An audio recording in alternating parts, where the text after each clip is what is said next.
Contemporary Western civilization often relies on science to validate its thinking. Science is used daily. It has revolutionized society and is constantly growing, breaking off into different subsections of knowledge every day.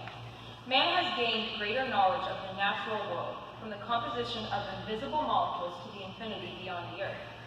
However, society relies so heavily on science for truth that the words have almost become synonymous. If something cannot be proved by a scientific study, it is frequently considered to be false. Yet this concept of discovering truth through science is a fairly modern idea. In ancient Western philosophy, truth was determined not by man, but by a transcendent source.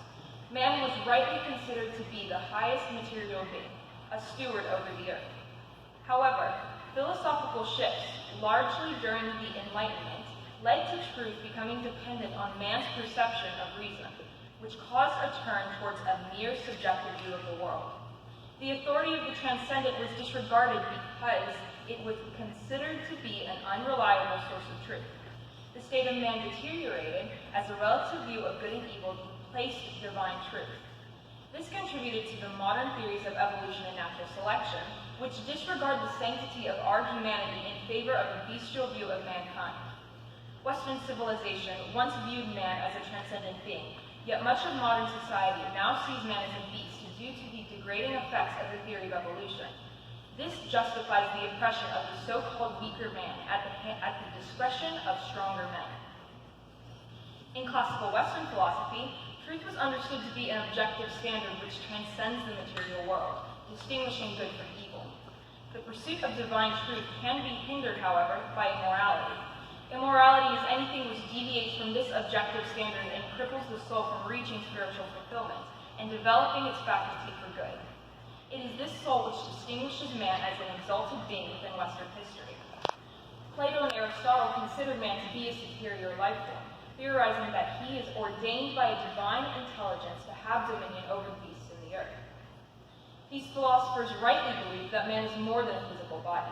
He is distinguished from all other life forms due to the presence of an immortal soul, which makes him capable of reasoning between vice and virtue.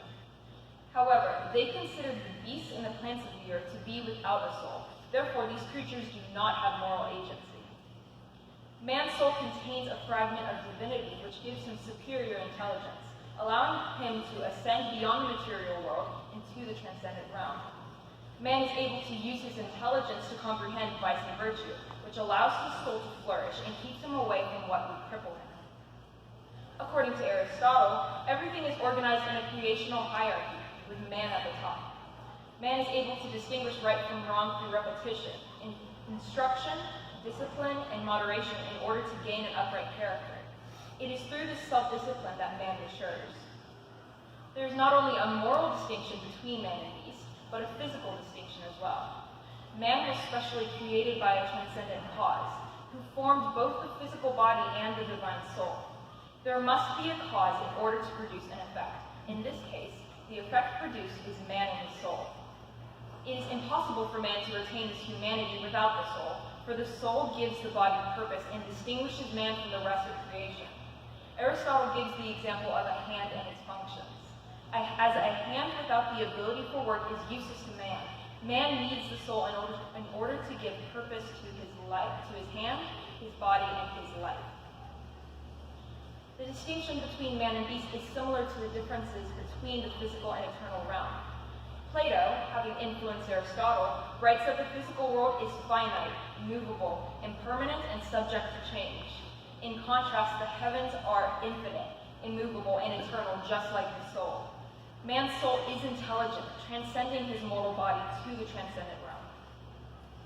The material and transcendent realms are able to be sensed and can be understood by the soul, therefore they had to have been made by a divine creator. This creator did not only bring the world into existence, but diffused its essence within it. This essence permeated the soul of man and elevated him to divinity. It is this divinity which distinguishes man from a mortal beast, making him capable of justice, beauty, and goodness. Yet the view of man within Western civilization began to shift as scientific and philosophical innovations promoted an age of reason in the 17th and 18th centuries.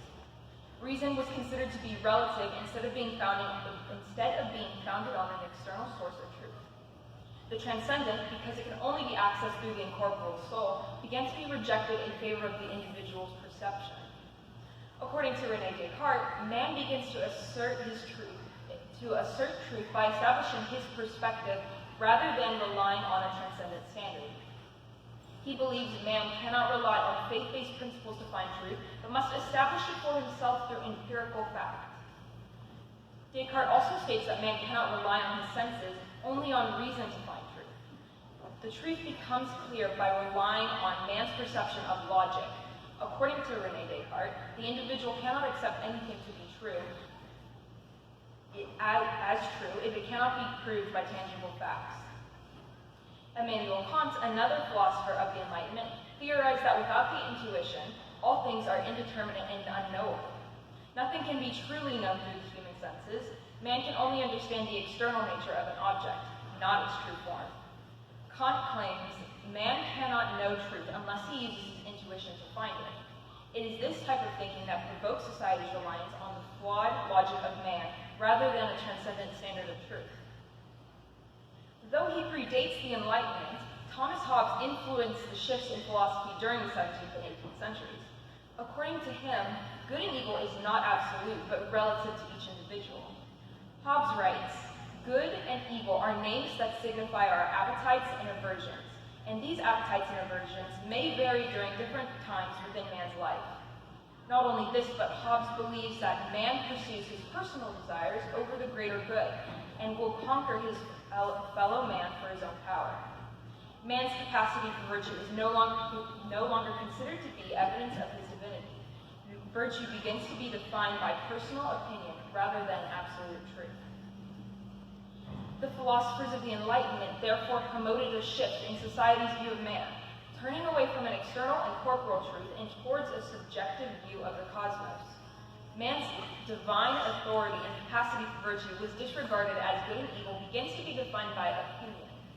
Society thus relied on flawed human logic to determine truth, rather than the intelligent soul.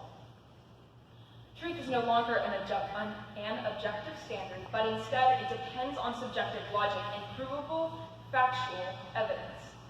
Science becomes the ultimate authority within society, displacing the transcendent realm as the determiner of truth. Man is no longer considered to be a divine, superior being, but a gradually evolving organism with bestial instincts rather than an intelligent soul. Charles Darwin states, "The transcendent has crippled science," and he challenges the traditional view of man with his theories of natural selection and evolution. Within The Origin of Species, he suggests that the only higher power deciding who lives or dies is nature, not God. He argues, this ignorance under such expressions as the plan of creation, unity of design, and etc., has prevented science from truly understanding man's place in the natural world. Thus, Darwin claims truth is not a transcendent standard, but established by some obscure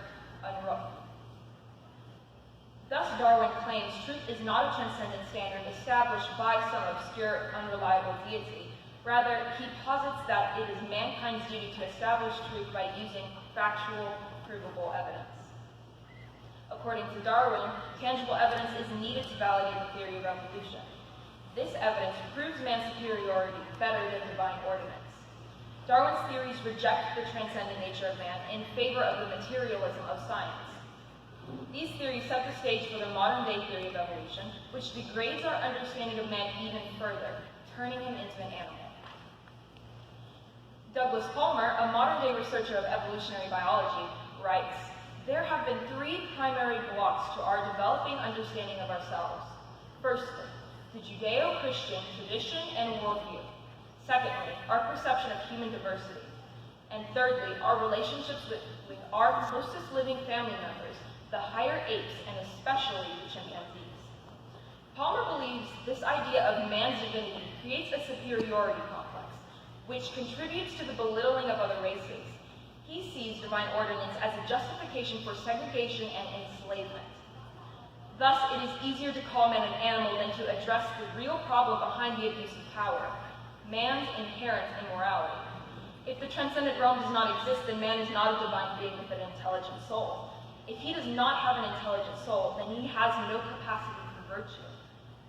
If this is true, then man cannot adhere to moral standards, making him no better than a brute beast. While Darwin theorized about natural selection and evolution, Douglas Palmer represents a class of science that assumes it to be true and applies it to society, which degrades the transcendent nature of man. The survival of the fittest and natural selection justifies the oppression of the weak at the hands of the stronger man, the elimination of the inferior genes, the imposing of the will of the strong, and the subjugation of the so-called less evolved man can all be justified through an evolutionary argument. Charles Darwin sets this foundation through his theory of natural selection and organic evolution, and it is scientists such as Douglas Palmer which have allowed these theories to be integrated into modern-day society. However, many suggest that Darwin does not advocate immorality through his theories, but only makes factual observations. Most would argue that one should not base a moral argument off his conclusions, since he is not making normative statements. Alongside this, some scientists suggest that morality has developed as humanity evolves. The standard of right and wrong is established for the greater good, not imposed upon humanity by a divine creator, as the philosophers of antiquity thought. Selfish behaviors and egoism adversely affect the survival of the gene pool and inhibit cooperation, thus breaking up the family group and decreasing the possibility of survival. Humanity develops this idea of an ultimate standard of justice, morality, and altruism because it enables cooperation within the family group and ensures our survival. However, although Darwin does not explicitly advocate immorality within the origin of species, his theories are often used to justify the oppression of the weak at the discretion of the strong. Herbert Spencer, a colleague of Darwin, not only believed in the theories of evolution and natural selection, but believed they ought to be applied to society. He writes, "The forces which are working out the great scheme of perfect happiness exterminate such sections of mankind as stand in their way, with the same sternness that they exterminate beasts of prey and herds of useless ruminants." According to Spencer, the useless ruminants of mankind, which could include the elderly, the physically or mentally disabled, accidental and unwanted children, people of different religions, cultures, and ethnicities, or anyone who could hinder the happiness of the stronger, more perfect men, must be eradicated for the good of humanity. Darwinism has also been used to justify eugenics. Eugenics is the practice of eliminating genetically inferior beings in order to preserve the well-being of supposedly superior races. This practice is not as uncommon as most would think. 2,500 miles away, in Colombia, eugenics have been disguised under a new name, social cleansing. Social cleansing is the violent eradication of undesirable individuals from society. These killings occur routinely in the major cities of Colombia, where armed death squads take to the streets in order to exterminate the undesirables, such as orphan children, prostitutes, homosexuals and transgender people, drug addicts, and the poor. Thomas Morton, a reporter for Vice Media Incorporated, recounts how 22 children living in the sewers of Bogota were killed as death squads opened a manhole, poured gasoline on them, and set the sewer ablaze, much to the relief of small business owners who did not want the children loitering in front of their shops and chasing away business. Though Charles Darwin explicitly states natural selection is not to be applied to man, his theories are often used to advocate views such as social Darwinism and eugenics, which justify these abhorrent crimes. The shift from the transcendent view of man to the subjective, bestial view of man results in the rise of the theory of evolution and natural selection, which in turn allows for the devaluation of human life.